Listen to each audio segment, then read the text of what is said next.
qu'elle est pécheresse. Comment se manifeste la sainteté de l'Église? Pour moi, la plus belle facette de la sainteté de l'Église, c'est quand on voit des hommes ou des femmes qui ont été tourmentés, qui souffraient beaucoup, qui étaient désespérés et qui ont trouvé un soulagement dans l'Église et dans la croyance. La principale facette de l'Église qui montre sa sainteté, c'est dans le fait qu'elle invite à persévérer, à continuer à croire envers et contre tout et jamais abandonner, même si on doute. Je pense qu'une des plus belles facettes de la sainteté de l'Église, c'est son respect de la vie humaine. Quelle est votre grande question? Qu'est-ce qu'on entend par sainteté de l'Église? Qu'est-ce qu'on entend par sainteté de l'Église? C'est la question de notre émission aujourd'hui. Quelques réactions, Marie-Claire, je vous voyais sourire pendant ce reportage. Je trouve qu'ils parlent vraiment de leur expérience. Ça n'est pas quelque chose d'extérieur. Ouais, je trouve que c'est ressenti, c'est authentique. Et puis je trouve que beaucoup des facettes de l'Église sont vraiment présentes dans leurs réactions. Qui sont ces jeunes, en fait, de cette tranche de jeunes, de lycéens, de 16-18 ans? Qui sont-ils? Moi, je pense que les jeunes de cet âge-là ont de grandes aspirations et cherchent dans le monde qui les entoure des personnes qui vont leur donner la capacité de les incarner. Et peut-être que l'Église, justement, propose des valeurs et donne aussi des exemples à travers certains hommes ou certaines missions qui peuvent beaucoup les mobiliser, hein, c'était le terme que je cherchais. Voilà, donc il y a peut-être des jeunes individualistes, il y a des jeunes désabusés, mais je crois qu'au fond de chaque jeune, il y a ce désir de croire, ce besoin d'être utile, ce besoin aussi de se dépasser. Et c'est peut-être, l'Église peut sans doute répondre. Alors de quelle manière, peut-être, je ne sais pas, les grands rassemblements, les JMJ, je sais que ça marche bien avec cette tranche d'âge. Oui. Comment l'Église peut-elle les rejoindre à cet âge-là? Je me demande si elle ne peut pas les rejoindre aussi dans son combat pour la justice, par exemple. Vous voyez, je pense à ce qu'elle peut dire. Je pense aux évêques de France, à ce qu'ils peuvent dire quand ils parlent du réfugié, quand ils parlent de bioéthique. En fait, l'Église, quand même, s'engage jusque dans les points les plus névralgiques de notre société. Elle a au moins une parole. Et eux sont sensibles à ces points névralgiques. Je crois. Et à la manière dont l'Église s'engage. L'Église, c'est un peu comme une école de vie, disait l'un de ces jeunes. Est-ce que c'est une définition qui vous convient, Père Denis? C'est assez sympa. C'est sympa, oui. Naturellement, je dirais plutôt c'est comme une famille. Ouais. Du coup, il y a cette notion d'école de vie. Oui, bien sûr. Mais c'est assez bien vu. C'est assez bien vu parce que ça veut donc dire qu'il y a une solidarité interne entre membres dans une école de vie ou dans une famille. Ouais. Et donc, les plus faibles s'appuient sur les plus solides, les plus jeunes s'appuient sur les aînés. Enfin, il y a cette notion-là qui est évidemment fondamentale dans la vie chrétienne. Alors, c'est quoi l'Église? Une institution, une famille, comme vous venez de le dire, le corps du Christ, et quoi d'autre encore? Beaucoup d'autres choses. Ouais. Alors allons-y. Le Concile Vatican II nous dit c'est le corps du Christ, c'est le temple de l'Esprit, etc. Je crois que l'Église, c'est le projet de Dieu sur l'humanité. C'est-à-dire Dieu appelle les hommes, il leur donne les moyens de répondre et il constitue donc ce peuple nouveau. Et voilà, ce peuple nouveau à travers le temps, à travers l'histoire, et ce peuple nouveau qui a une nouveauté, une nouvelle manière d'être, qui reçoit la vie d'une manière nouvelle, etc. etc. Donc cette image, enfin, je la trouve assez parlante. Non pas que l'humanité première, si je puis dire, serait mauvaise, mais Dieu veut se donner, Dieu veut rassembler. Autrement dit, l'humanité première, si je puis dire, est appelée à quelque chose d'encore plus beau, d'encore plus grand.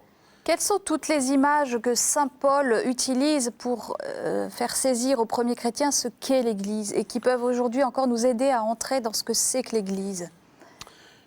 Il y a beaucoup d'images. Il y a la construction, il y a le bâtiment, il y a le corps, en disant, ben voilà, saint Paul insiste beaucoup dans les Corinthiens sur l'image du corps, puisqu'il s'adressait à des Grecs sportifs, donc l'image du corps était très parlante. Donc l'Église et le corps. Et surtout, Paul insiste en disant, non seulement c'est le corps, mais chaque membre est indispensable au corps. Le doigt de pied est aussi important que l'œil, sinon il y a quelque chose d'atrophié. Enfin bon, voilà. Donc ça, c'est une image qui est assez parlante. La notion de corps, la notion de rassemblement, de maison construite sur le roc. C'est une image biblique. La bergerie. La bergerie, c'est le lieu précisément paisible. Et alors nous, on est quoi? On est les moutons? Non, dans cette image, le troupeau dont Jésus est le berger. Et on est placé à l'abri, on n'est pas les moutons, on est placé à l'abri. Ouais, le contraire, c'est que précisément, c'est la brebis qui est paumée parce qu'elle ne sait pas où aller. Donc c'est pas du tout pareil. Et tout homme a dans le cœur cette aspiration à être dans un lieu paisible. C'est l'image du livre de la Genèse, du Jardin d'Éden. Le Jardin d'Éden, c'est précisément ce lieu paisible. Et dès que l'homme pécheur est sorti du Jardin d'Éden, il a peur. Et ce cri, il a peur. Et en parallèle, on parle de Jérusalem céleste, pour voilà, parler de l'Église. La Jérusalem, c'est-à-dire la ville nouvelle que Dieu construit. D'accord. La cité de Dieu. Le paradis retrouvé. Le paradis, enfin. Oui, c'est quelque part retrouvé. Pourquoi? Parce qu'avec Dieu. Quand on dit la sainteté, c'est la présence de Dieu. C'est ça la sainteté. C'est en Dieu, être en Dieu. La vigne du Seigneur aussi. Cette image est souvent employée. Oui, qu'est-ce qu'il faut comprendre? C'est parce que précisément le vigneron, qui est Dieu, aime sa vigne. Et pour porter du bon vin, c'est un grand travail, la vigne, à toute saison. Il faut cercler, il faut nettoyer, il faut purifier, enfin bref. Et donc voilà, c'est la vigne, à la fois elle s'étend, elle s'accroît, mais elle demande d'être soignée. Et c'est ce que Dieu veut faire avec l'humanité, c'est magnifique. Magnifique. Marie-Claire, comment toutes ces images vous parlent pour justement transmettre cette belle identité de l'Église aux petits-enfants, aux enfants, aux adolescents? Je crois qu'elles sont effectivement très parlantes. Je repense à la maison, à ce qu'il dit la maison de Dieu, enfin ce qu'il dit la famille pour les tout petits-enfants. Je pense qu'il dit ce sentiment d'appartenance, ça me paraît très important. Mais quand on parlait aussi du berger, je me dis l'Église, et là je rejoins ce que disaient les jeunes, elle nous éduque, elle nous dit par quel chemin passer, elle nous oriente, enfin, il y a beaucoup de choses. Et le corps aussi, non seulement dans la solidarité des membres les uns avec les autres, mais je crois aussi qu'elle dit que chacun a bien sa place, que chacun en a sa fonction propre, enfin, qu'on est indispensable. Ce sont des images en fait qui sont extraordinairement éducatives, je trouve. Riches et complémentaires les unes avec les autres, mais qui n'épuisent pas le sujet. On va regarder notre reportage biblique. Il est écrit par Laure Rayet, mis en image par Laure Gaulier. Pourquoi l'Église est sainte? Regardez.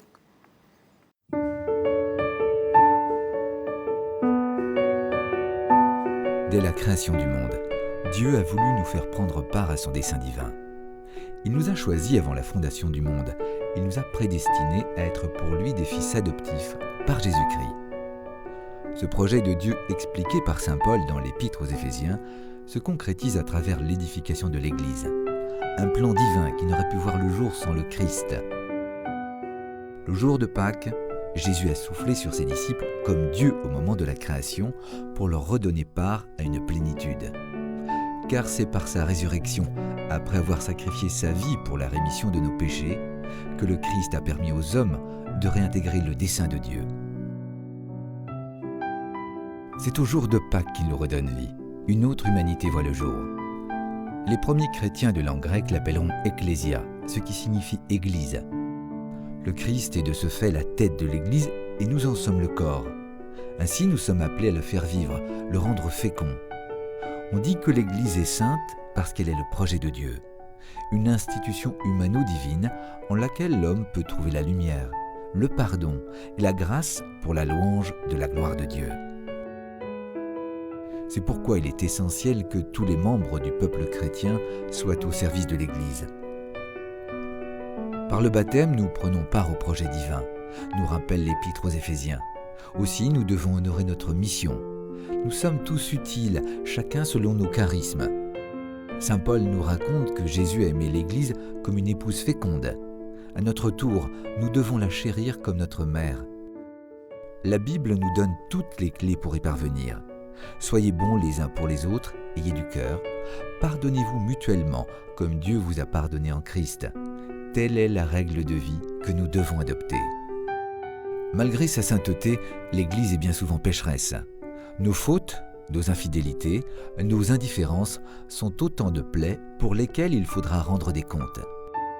Saint Paul nous met en garde.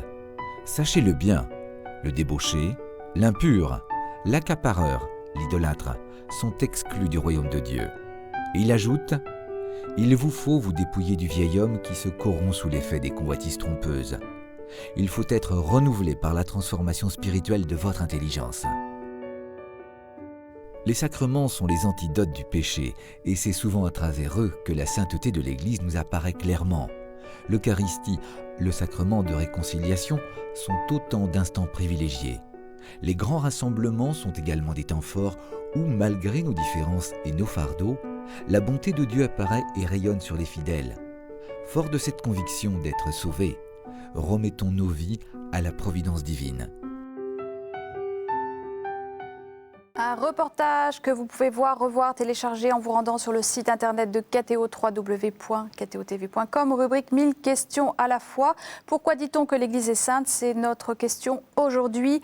Quand dans le credo on professe « Je crois en l'Église une, sainte, catholique et apostolique », que veut dire une, catholique et apostolique? On sainte, on verra après. C'est possible? Oh, bon, on va y arriver. Allez, on y va. Une, c'est parce qu'elle est unie. Chaque membre est unifié par le Christ. Il n'y a qu'un Christ, il n'y a qu'une Église. Sainte, on n'en parle pas. Catholique, c'est un mot grec qui veut dire, on pourrait traduire en langage familier, enfin proche de tous, bon pour tout le monde. Voilà. C'est bon pour tout le monde. Le projet de Dieu, oui, universel, pas au sens géographique. Oui. Enfin, du coup aussi, mais plus précisément, le projet de Dieu, il est fait pour tous les hommes. Voilà ce que ça veut dire catholique. Apostolique, apôtre. Apostolique, eh ben, c'est qui a démarré par les apôtres, qui s'appuie sur les apôtres. Voilà. D'une certaine manière, voilà comment on peut essayer d'identifier chacun de ces termes qui nous disent quelque chose de la nature même de l'Église. De la nature de l'Église. Alors maintenant, venons-en à l'Église sainte. Sur quoi elle porte la sainteté de l'Église, précisément? Sur la présence de Dieu. C'est Dieu qui est saint, c'est le seul saint. Saint, saint, saint le Seigneur. Donc la sainteté de l'Église, c'est la présence de Dieu. Le péché, c'est l'antiprésence de Dieu, ou le refus de cette présence. Et donc elle est sainte parce que Dieu est saint. Mais les membres ne sont pas encore tous saints. Mais dans l'Église, il y a les saints. Pourquoi saint Paul appelait-il les premiers chrétiens les saints? Parce que, habités par la présence de Dieu, par le baptême. D'accord. La porte d'entrée de l'Église, c'est le baptême. Oui. J'entre dans la sainteté de Dieu par le baptême. Qu'est-ce qu'on peut pointer d'admirable dans l'Église qui retienne l'attention des enfants, des jeunes? Beaucoup de choses. Peut-être sur déjà la sainteté de cette Église et la présence de Dieu dans l'Église. Oui. Enfin. Mais quand vous dites elle est admirable, je me demande si elle n'est pas admirable déjà parce qu'elle existe et qu'elle existe depuis 2000 ans. Ah oui. Moi, j'ai le souvenir d'une collègue psychosociologue qui était profondément athée et qui était abasourdie par ce mystère-là. Elle disait c'est la seule institution au monde qui ait traversé 2000 années et ça l'interrogeait beaucoup. Voilà, c'est une chose. Sa sainteté, on peut la voir, ou le fait qu'elle soit admirable, peut-être par le fait aussi qu'elle est garante de l'unicité et de la valeur de toute personne humaine. Et qu'elle le dit, elle le redit. Voilà, ça c'est un axe, je crois, quand même fondamental. Quand on dit que l'Église est sacrement, est-ce que ça signifie qu'elle est le signe de la sainteté de Dieu? Oui, c'est une expression du Concile Vatican II, l'Église sacrement. Oui. Donc elle est le signe, elle rend visible la sainteté de Dieu au milieu du monde. Alors justement, à quelle occasion cette sainteté est-elle rendue visible dans l'Église? Qu'est-ce que vous voulez, quand vous voyez l'humble mère Teresa soigne ramassant des lépreux dans les rues de Calcutta, oui. C'est pas banal, ça dit quelque chose de la proximité de Dieu. Quand vous voyez dans une paroisse urbaine des personnes âgées, etc., qui vont donner du temps alors qu'elles pourraient rester dans leur fauteuil pour faire l'alphabétisation, etc., ça dit quelque chose de la proximité de Dieu. Enfin, on peut prendre tant et tant et tant d'exemples. Tous les actes de charité. Notamment. Oui. Et Dieu est amour, donc la charité est bien le signe de cette proximité de Dieu. Qu'est-ce qui fait vivre ces gens pour donner du temps, si ce n'est la sainteté de Dieu qui les habite? Quand on parle de l'Église, est-ce qu'on parle de l'Église de la terre uniquement, mais il y a aussi l'Église du ciel? Est-ce que c'est aussi la communion des saints? Comment Moi, je crois qu'il faut tenir les deux simultanément. Oui. Le piège, c'est de regarder l'Église comme une société, comme une institution terrestre. politique. Oui. Alors évidemment, on peut dire il y a une hiérarchie, il y a tout ça, mais c'est pas vrai. Oui. C'est pas vrai. L'Église, elle est fondamentalement le signe de Dieu. Donc, bien sûr, l'humanité est organisée, etc. Donc, il faut dépasser pour voir que nous sommes, ce que nous sommes ne se voit pas encore. Saint Jean le dit dans une des épîtres. Hein, c'est-à-dire que nous sommes les saints de Dieu, Oui. mais ça ne transparaît pas encore. Non, pas. Et pas Pas complètement. Mais quand je vous vois, si. Mais globalement, on peut dire ça. Le monde ne nous comprend pas. Voilà pourquoi le monde se bat contre nous. C'est normal. Il ne faut pas avoir peur.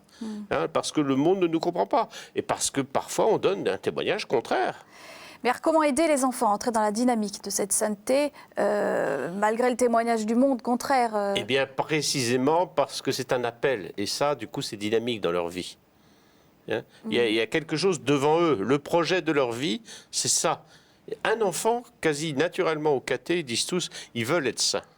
Un adulte, il dit non, non, moi merci, c'est pas fait pour moi. Parce qu'on a été, les adultes sont peut-être usés par la Parce vie, que ont voilà, été c'est ça, confrontés parce à qu'il y a la... les blessures, tout ça, Ouais. puis il y a une espèce d'exigence qui fait peur. L'enfant, naturellement, il veut être saint. Un enfant qu'on prépare à sa première communion est transparent. Il veut être apôtre, il veut. C'est vrai Donc- tout ça, Marie-Claire? Oui, je crois que J'espère. l'enfant est porté par une confiance inouïe. Ouais. Rien n'est barré véritablement. Hein.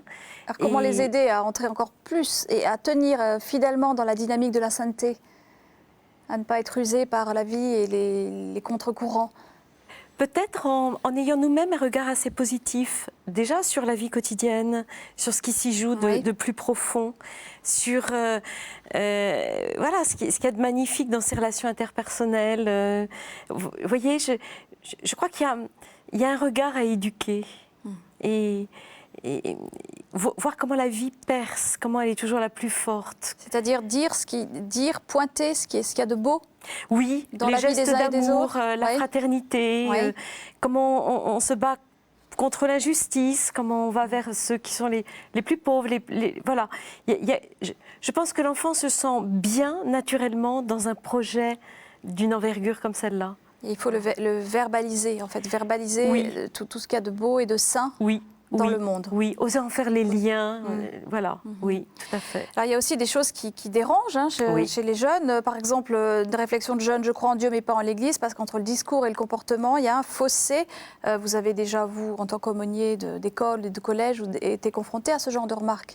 Comment vous prenez ça? La question, c'est que il faut que chaque baptisé ne regarde pas l'Église. Parce que si on regarde, c'est-à-dire, si l'Église est en face de moi, je suis toujours meilleur. Et Ouais. puis c'est toujours moche. Ouais. Or, l'Église n'est pas en face de moi, je suis membre de l'Église. Et donc, il faut à chaque fois s'interroger sur soi-même. On ne peut pas dire que je crois en Dieu, mais je ne crois pas en l'Église, puisque si je dis que je ne crois pas en l'Église, je ne crois pas en moi. Puisque je suis membre de cette Église. C'est-à-dire être dans une attitude de conversion permanente? Et du coup, il faut s'interroger. Ouais. Je peux dire que je ne suis pas d'accord sur tout, etc. Mais je suis membre de l'Église. Je ne suis pas l'Église, parce que l'Église, ce n'est pas moi. L'Église, c'est une globalité. Dire je suis l'Église, c'est n'importe quoi. Ça serait un orgueil. Bon. Je suis membre, par contre, de l'Église. C'est un peu comme l'adolescent qui dit ma famille, non, j'en veux pas. Bon, alors c'est une période de crise. Mais donc, il faut se dire, mais comment, dans ma famille, j'ai ma place? Quelle place je peux prendre? Et tout à l'heure, on parlait des choses admirables de l'Église. Moi, je suis de plus en plus à constater que la chose la plus admirable de l'Église, c'est la liberté. La liberté. La liberté de ses membres. C'est incroyable. Et c'est la liberté de l'Esprit Saint qui est à l'œuvre. Est-ce qu'on peut dire que le royaume de Dieu, c'est l'Église sainte? Quand Jésus parle du royaume de Dieu, est-ce qu'il parle de l'Église déjà? Présente et à venir? Le royaume de Dieu, c'est Jésus présent au milieu des hommes. Donc Ouais. peut-être que c'est l'Église. Enfin, voilà. On ne peut pas dire directement le royaume de Dieu, c'est l'Église. Ouais. Il y avait cette intuition spirituelle de Jeanne d'Arc qui disait le Christ et l'Église, c'est tout un. Je trouve que c'est très beau, c'est très parlant. Donc le Christ dans sa plénitude et l'Église, voilà. Le Christ, l'Église épouse du Christ, un petit mot pour conclure. Qu'est-ce qu'on peut entendre par cette belle image? Eh bien que Jésus a donné sa vie pour tous les hommes. et sur tous les hommes. Donc il a manifesté l'amour comme l'époux manifeste l'amour pour son épouse. Et ce lien. Merci pour ce beau mot de conclusion. C'est la fin de notre émission. Merci à tous les deux. Je vous souhaite un très bel été. Merci à vous pour votre fidélité tout au long de l'année. Vous pourrez revoir donc cet été certaines de nos émissions en rediffusion. Je vous souhaite un très très bel été heureux et reposant. Au revoir.